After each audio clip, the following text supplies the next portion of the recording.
Next we have Gary Lauder, who I stand corrected, has flown in all the way from California. So thank you for that. He's the managing director of Lauder Partners, which is a Silicon Valley venture capital firm. So he's investing in the companies that are developing the technologies and inventions to change our lives. So they're right at the front part of the patent system. Thank you, Perry. Okay, a little bit about me. I've invested about over $500 million in venture capital over the past 28 years, in over 80 companies, and over 60 venture capital funds. I'm not a lawyer. I'm co-inventor on a dozen patents, and I have no interest in any PAE or entity behaving as one. So my expertise is how venture capitalists consider what to invest in and the role that patents play in that, and how patents affect the success of small companies. Patents don't matter much to software and internet companies, but they do to most other types of companies, venture-funded companies. The National Venture Capital Association, of which I'm a member, their board has a lot of software and internet types who don't like patents at all, because they're only an annoyance to them and they don't perceive the benefit. And so the NVCA has decided to be mild in its criticism of this bill because their board is so divided. And so they pointed out some technical issues, but overall there are some members, the members of the board who rely on patents, for example, those that invest in biotech and other fields, are highly critical of it, but they're saving their political capital for those things that they all agree on. For example, carried interest, taxation, and stuff like that. So therefore, the interests of VCs are not really being properly represented in this whole patent reform process, including the AIA. I'm no fan of PAEs. I'm chairman of two companies, and in the past 7 months, both have been challenged by PAEs and are now fighting in court. And despite this experience, I still view this bill as more harmful than helpful. And it would make startups that need patents harder to fund because it'd be harder for them to succeed. It's something that a lot of people don't realize is that much of PAE activity is actually just and fair. And I'm just going to give you one example from my experience base that illuminates that.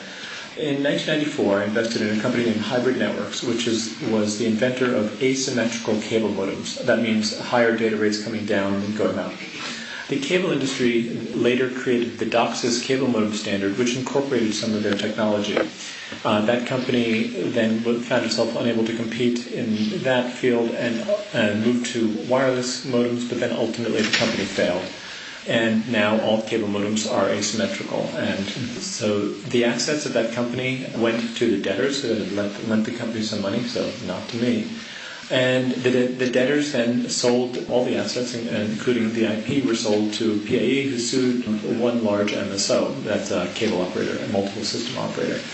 So that MSO, which was not the largest, was about the fifth or sixth largest, offered $40 million to settle the suit. The PAE declined, and then they went to trial in East Texas, and that PAE lost the suit.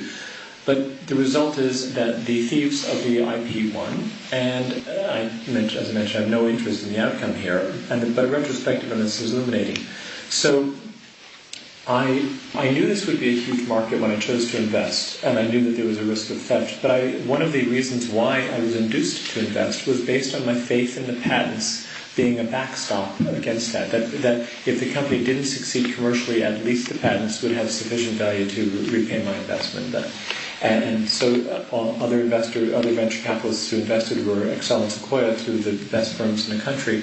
And then subsequently lenders lent to the company based on, in part, the belief that those patents would have residual value. For those patents to have first value, they need to be saleable to a third party for the purpose of monetizing. So, and if it was required that they be a practicing entity and not a non-practicing entity, they could have continued to make a couple of modems a year, or whatever the test would have been to be deemed a practicing entity. So had the law been such that it required some level of practice, they could have played that game to do that. And so trying to distinguish is really kind of a fool's errand. Although it is the case, as previously mentioned, that under the eBay case, that it is now the case that non-practicing entities no longer can get an injunction against somebody, and without the injunction, very large settlements, such as what happened with BlackBerry, are no longer available.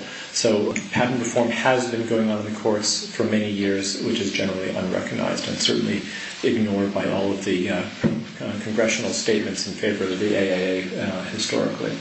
They've said this is the first patent reform in 50 years, which was not correct.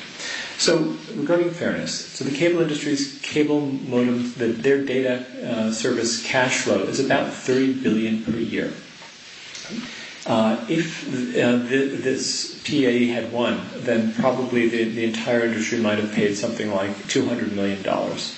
But the value of that $30 billion a year cash flow is in excess of $300 billion. So is it really right that these inventors got nothing and the cable industry came away with $300 billion of value?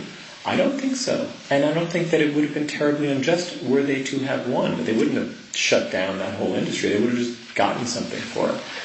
And the company was forced from being practicing to being non-practicing due to theft. I would not, and as I mentioned, I would not have made that investment. Oh, I didn't mention. I would not have made that investment if the patent regime then had been post-America Invents Act and post the Goodlatte Bill were this to become law. Because the patent system will have been so undermined for the purpose of startups, for whom arguably the patent system was really created for them. At the time of the creation of the patent system, there were no such things as large corporate entities inventing technology. Litigation is actually the wrong measure of what happens in the patent world. As Albert Einstein said, not everything that counts can be counted, and not everything that can be counted counts.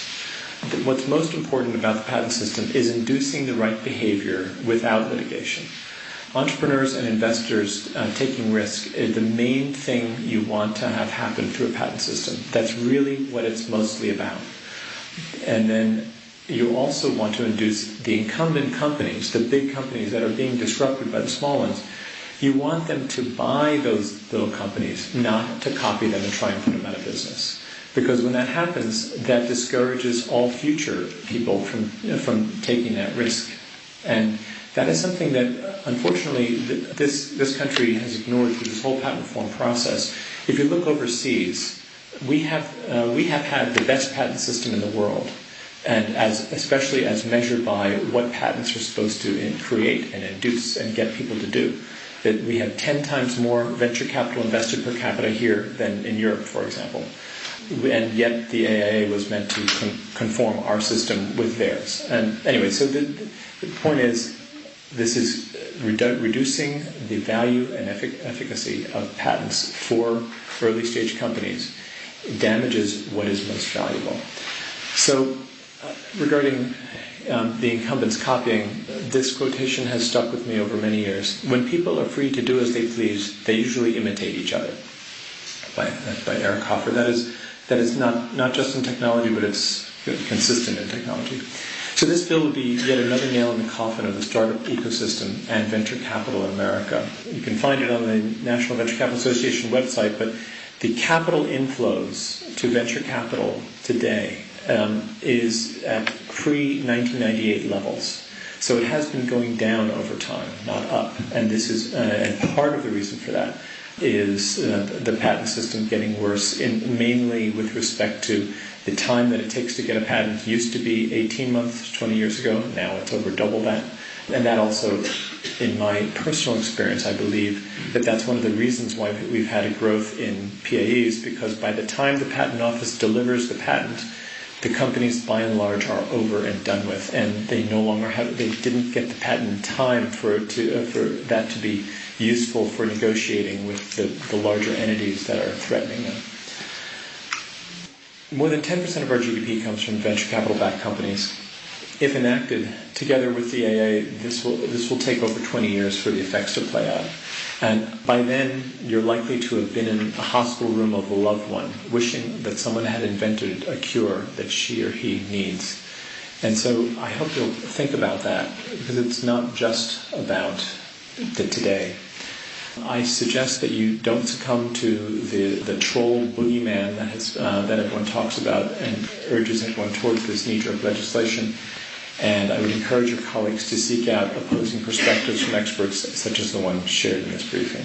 And I thank you all for doing so yourselves by being here. Also, I printed out only 50 copies, and those were used up. So if any of you want to download a copy of this presentation, it will be posted later today at my website at lauderpartners.com/3309, which is, it has an HR 3309. Thanks very much.